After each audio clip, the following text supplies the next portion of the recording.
Bapak, Ibu, saudara-saudari, dan orang-orang muda yang dikasihi Tuhan. Shalom, berkah dalam. Hari ini kita bertemu kembali bersama Remas STMJ, Renungan Malam Singkat Gereja Stella Maris Jepara, Senin tanggal 27 Juli tahun 2026. Renungan dari Markus bab 13 ayat 31 sampai 35 tentang perumpamaan biji sesawi dan ragi. Memang biji itu yang paling kecil di antara segala jenis benih.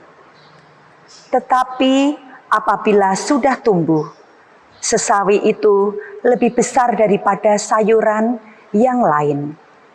Bahkan menjadi pohon, sehingga burung-burung di udara datang bersarang di cabang-cabangnya.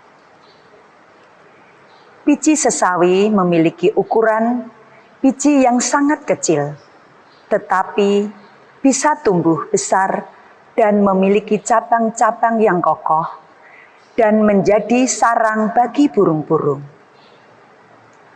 Untuk bertumbuh, biji sesawi memerlukan proses yang panjang dan lama.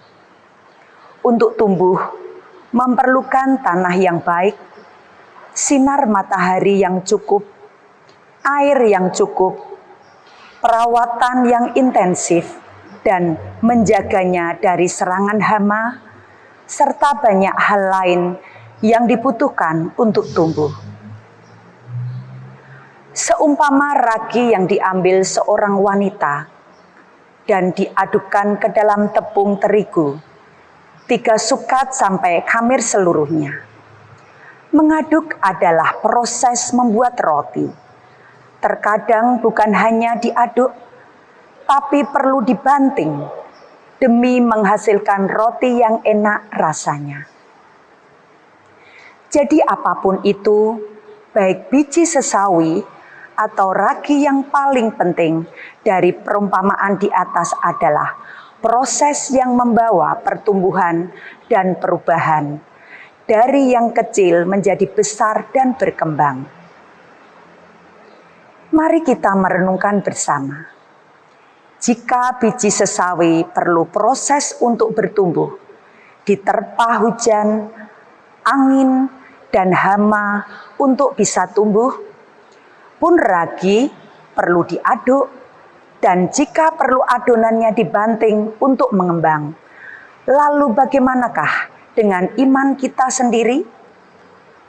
Apakah sejak kita percaya pada Tuhan Yesus dan memberi diri dibaptis, ada perubahan dalam diri kita dan semakin bertumbuh? Ataukah kita menjadi kerdil dan bantet karena berbagai persoalan dan kesulitan?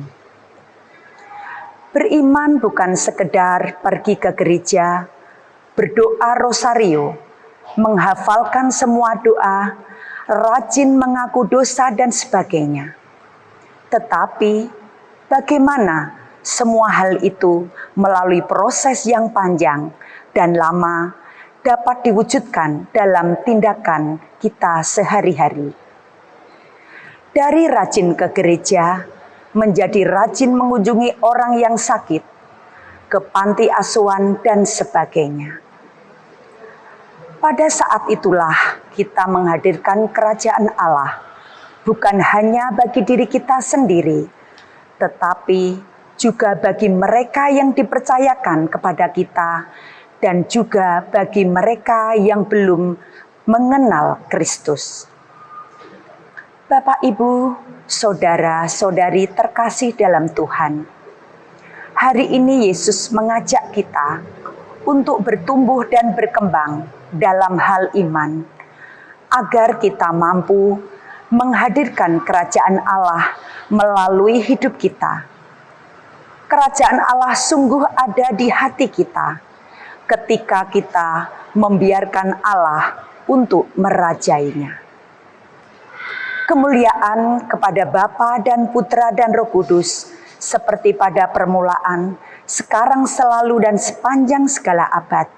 Terpujilah nama Yesus, Maria, dan Santo Yusuf, sekarang dan selama-lamanya. Amin.